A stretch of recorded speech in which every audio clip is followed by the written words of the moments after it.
Hey guys, welcome back to my channel SAP with IK. Hope you're all doing good. So today's topic will be on the collective orders by using the special procurement key 52. So we'll understand what are the prerequisites in order to enable this particular scenario and what is basically the significance of this particular scenario on the collective orders.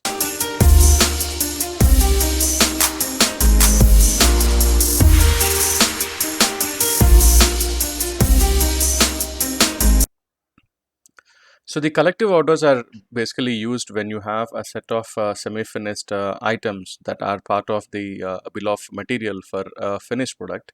So then you would like to manufacture these semi-finished in a particular sequence without having any hold of the inventory for the semi-finished items. So let's say you start manufacturing the finished product. Okay, so for the finished product you need a few other assemblies or the semi-finished.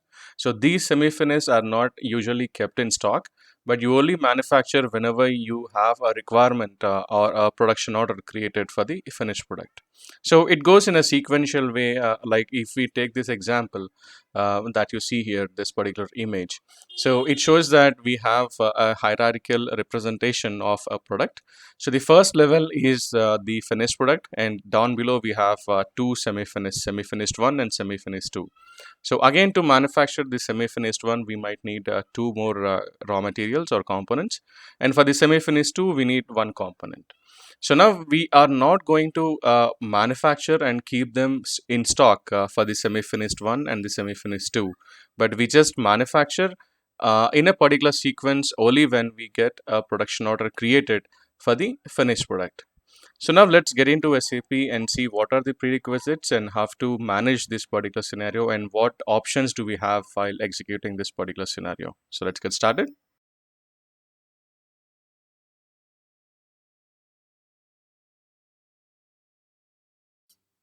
So now we are into SAP in the MD04 screen of this particular finished product. So before we start with the process, let me show you uh, the bill of material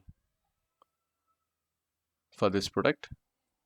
So if we go to the CS03 transaction to display the BOM. So here we have these components. So the first three components are basically procured externally, and whereas the last two components ending with 140 and 150, these are the semi-finished item where you can see this assembly indicator enable, which means that it also has its dependent bill of materials with its own components. So here is the complete structure that we are going to use in today's example. So coming to the master data settings, if we go into the bill of into the material master of this semi-finished one, which is the 140 material, and go into the MRP2 view, so here we will be assigning the special procurement key 52. So this special procurement key 52, it basically enables the scenario for the collective order processing. And you also need to make sure that this special procurement key is only assigned for the semi-finished items or the components under the header material. So we don't need to assign this special procurement key for the header material or the BOM header, which is the 400-100 in this case, but we'll just assign it to the semi-finished items, right? So the same way we have also assigned the special procurement key 52 for the second SFG ending with 150. So here in the MRP2 view as well, we have assigned the special procurement key 52. So now let's go back to MD04 and understand the stock statistics of the header material 400-100. So here we could see that we have an available stock of 20 pieces, and the 20 has been actually allocated to the safety stock. So now the available quantity is 0. So in order to run the MRP and to have these plan orders created, we can create any kind of a demand. But here I'm going to use, I'm going to increase the safety stock quantity from 20 to 25. So I'll go into the material master of the finished product, into the MRP2 view, and then increase the safety stock from 20 to 25, and come back to the MD04, do the refresh, and now we see a deficit of 5 pieces. So now the same way, if I go to the MD04 of the one of the semi-finished, let's take this example as an example, 140 material. So here we have no stock available and there is no demand created yet. So now I'm going to run MRP for the finished product. So run MRP and come back to MD04. So if you're interested to know about the enablement of these shortcut or the most used transactions as part of your MD04 screen, so I've already created a separate video for that and updated in the playlist, so please take a look. So now let's refresh the MD04 to update the MRP statistics. And now we could see that we have a planned order created for the deficit quantity of 5 pieces. So now I'm going to convert these planned orders into the production order. So before the conversion, let's also take a look at the MD04 for one of the semi-finished item, 400-140. Do a refresh. And now we could see a dependent requirement coming from the header material. And here you could see a separator with the text as the direct production. So this basically appears whenever you use this special procurement key a 52 in the scenario of a collective order. So here we also have a separate planned order created for it. So let's go back to the MD04 of the finished product and do a drop down at the order progress report just to see the list of planned orders created. So on the first row, which is our finished product, we have a planned order number 98631 created, and for the semi-finished one, we have 98632 and 98633 for the second semi-finished item. Okay, so now let's go with the conversion of the planned orders into a production order. So here I'm going to use this option to convert it into a production order. Why? Because this is a discrete manufacturing scenario. But if you are into the process manufacturing scenario, you can use the conversion into a process order. So click on this icon for the production order creation. So this structure basically appears whenever we are using the collective order scenario. So here all these production orders are created at once during the conversion of the planned order into the production order, and the items that you see here are basically the semi-finished items which has the special procurement key 52 enabled in it. So we have enabled 52 special procurement key in the SFG1 400-140 and also 400-150. So now once I click on save, then we will have the production order numbers being generated. So I'll click on save and do a refresh. So here we have the production order number ending with 6576 created for the finished product. Okay. So now if I go to the a display overview of this production order, we could see the sequence of production orders created for these underlying semi-finished items. So first we are going to execute this production order 6574, and then we will come to the production order 6575, and then finally to the final production order for the finished product with 6576. So in this collective order scenario, please bear in mind that the goods movements will not be posted whenever you try to do the goods receipt for the semi-finished items which are marked with this special procurement key 52. So the goods movement will only be triggered at the header level or the finished product production order only once the production is completely posted. So the posting of production in a collective order scenario, it basically happens whenever you post the final confirmation against the operations that are assigned in its corresponding production orders. So let's go into the scenario and see how this works in a sequence. So for the first part, we'll have to release these production orders, right? So the release of production orders can happen from here itself when you click on read total, and now you can, okay, we are in the display mode, so let me come to the change mode of it. Click on change and then read total. So you will see the release option here itself. So once we click on release, the orders that are available under this particular network will be released instantly altogether.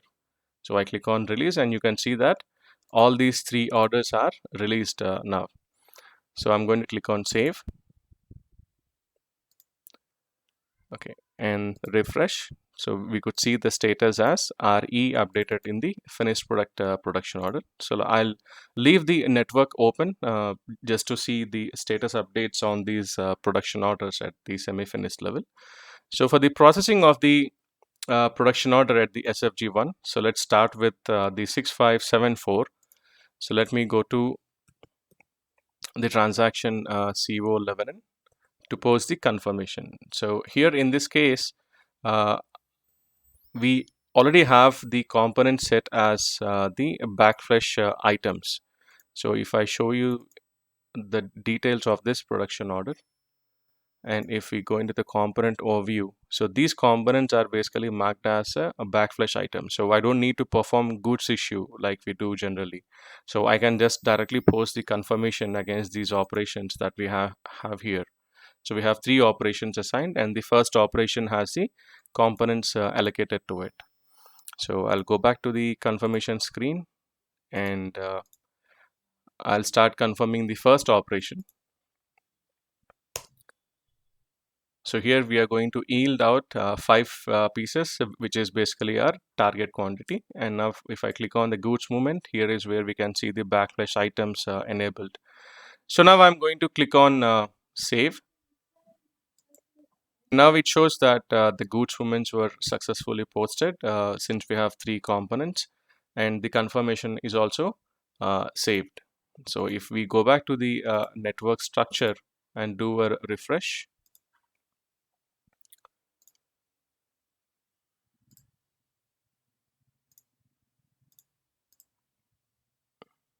so here the superior order, it has the status as CFCO and GMCO. So these 2 status you will not see it in a normal manufacturing process, which is not part of your collective order processing. So if we take a look at this production order and look at the status, so CFCO, it basically stands for the confirmation in the collective order. So whichever uh, order in the network, if it has gone through any confirmation or the goods movements, then you will see the status as CFCO and GMCO updated. So CFCO will get updated if there is a confirmation posted in the collective order, which is part of the network, and the GMCO, it basically updates. It gets updated whenever you have a goods movement activity done in this particular network of the collective orders. So since we have done the goods movements for the raw materials as part of this semi-finished order 6574, that is where we got the status GMCO updated, and we also posted the confirmation against this semi-finished order. So then we had the status CFCO. So now I'll go back to this confirmation screen and post the confirmation for the subsequent operations as well. So this is for the operation 20. So now the confirmation of the second operation has been saved. Let's do it for the final operation number 30. Click on save.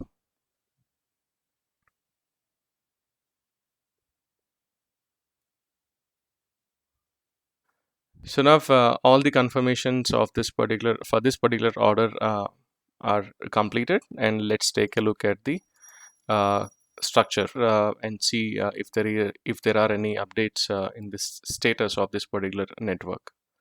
So I'll just go back one step, do a refresh, and go to the display. So now here you can see that there are a few status updates. One is with the confirmation status, and we also have the delivery status, and we also have the GMPS status updated for one of the semi-finished production order 6574, which is what we just processed. So the DLV, though it shows as the delivery completed, saying that in this particular production order the total quantity has been manufactured of what has been planned, right? So here we have planned to manufacture 5 pieces, and the total pieces were manufactured and put in stock. But these inventory updates will not happen in the collective order scenario for the semi-finished items, but the inventory will only be updated directly into the superior order or the leading order. So to take a look at the leading orders for these collective network is under the tab assignment. So under this tab, you have the information related to the leading order against this particular production order for the semi-finished item, so that we will be aware to which order are we actually manufacturing this particular semi-finished item. So here it shows as 6576, which is nothing but the production order for our finished product. The same way, if we execute the confirmations and also the goods movement for the second level semi-finished item with the production order 6575, we will also see the status updates as DLV, GMPS, and CNF. So please bear in mind that the DLV status will only be updated whenever you post the final confirmation for all the operations assigned in this particular production order. So I'm going to process the second production order at the semi-finished level. So the number is 6575, and yeah, we have 2 operations here. So yeah, these components are also again backflashed to this particular operation. So I'm going to save the confirmation. So now the confirmation of the first operation is done. Now let's go to the confirmation of the second operation.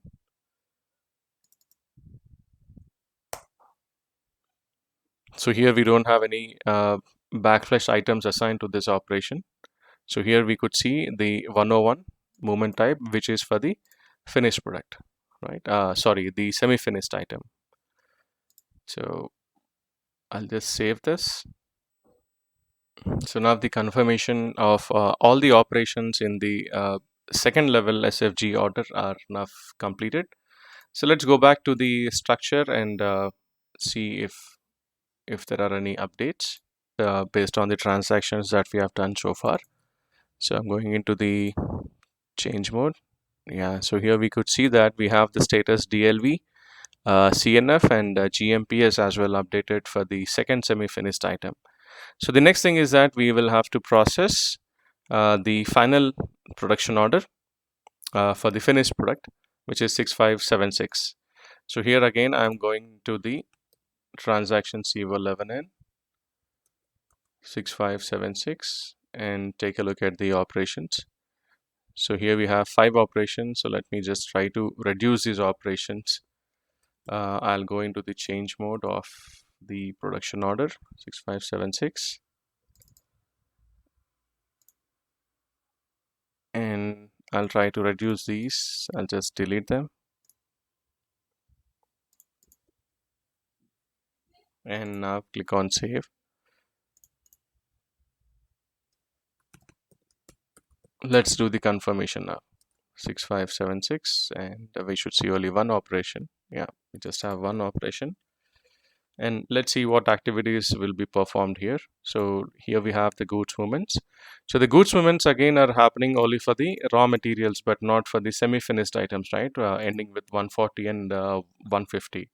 So I'm just going to post the consumption of the raw materials and also the confirmation of the operation. And here my confirmation type is as final confirmation. Now click on save. So now the goods movements are completed, and also we have the confirmation posted. So let's go to the order structure and see for any updates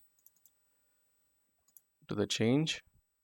Yeah, so here we have the status CNF updated, and as well we should see a few more status such as the GMPS and all. And the next thing here is that the final production order is allowed uh, to perform the goods receipt, because it does not have any superior order beyond it. So that's the reason system basically allows you to post the goods receipt. So now I'm going to post it. Let me go to the transaction. I go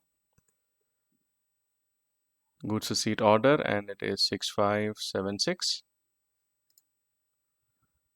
Sorry, I'll have to come out of this.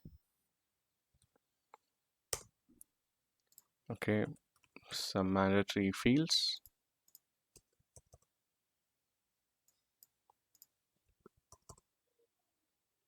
Item, okay.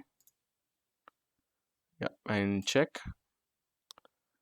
So this is good to be posted. So now we are posting the goods receipt. Click on post, and the material document is posted. Let's go back to the network. So now the order actually disappeared. Why? Because the goods receipt is actually posted, and the quantity has been replenished. So now to take a look at the order, let me go to CO02 manually and look at the order. So it shows the status as DLV. So now if we go into the material documents of these semi-finished items individually, so here we could see that there are 3 consumptions against this movement type 261 for the 3 components, and 1 goods receipt for the for the semi-finished product, or the material that we are manufacturing against this particular production order. So these statistics or the goods movement details are basically for the individual production orders. But whereas if you take a look at this particular level, which is the very first level, it has got 2 order numbers, 6574 and 6575, because this is a collective order and these orders are part of the network, right? So in the same way, if I go into the details of the very top level, the header material, so if I go into the goods movements under this, I should see the 3 production orders that were part of the network. So here I could see that it has actually started with the order number 6574, which has the 261s and the 101, and 6575 again 261 and 101, and then the final order which has the 261 for the raw materials, and also we do have the 261s for the semi-finished items, which has the special procurement key 52 enabled in it. So 140 and 150 are semi-finished 1 and semi-finished 2, right? So these two were also consumed into this particular order for the finished product. And also we see a goods receipt against this particular production order, and also the GR happened for the finished product. So the inventory updates will only happen for the finished product, but not for the semi-finished 1 and semi-finished 2. Why? Because the main concept of this collective order is to not update the inventory for the semi-finished items, but it should move in a sequential manner during the production process, and the consumption will happen directly into the superior order or the leading order, which has actually created the demand against those components. So now if you would like to takeover these orders, you can actually go into this change screen and choose this function, and then click on restrict processing, and then choose this option complete technically. But for some reason, if you are not able to see that particular option as enabled, let's say for instance, if I go into this directly and click on the functions restrict processing, so I don't see this option available here, right? This has been uh, grayed out. So the reason for that is you will have to click on the read option here. So once you click on read, now you see those green checks right here. So only then if you go into the change mode of it, you will have the option to mark it as completely uh, technically completed. Now you click on save, and the change is done, and you can see that the TECO status has been updated to all the subsequent orders under this particular hierarchy or the network, Why? Because the parent order itself is marked as technically completed, and there is no use for these two orders to remain open. So then the status has been applied automatically by the system itself. So this is how the collective order scenario basically works.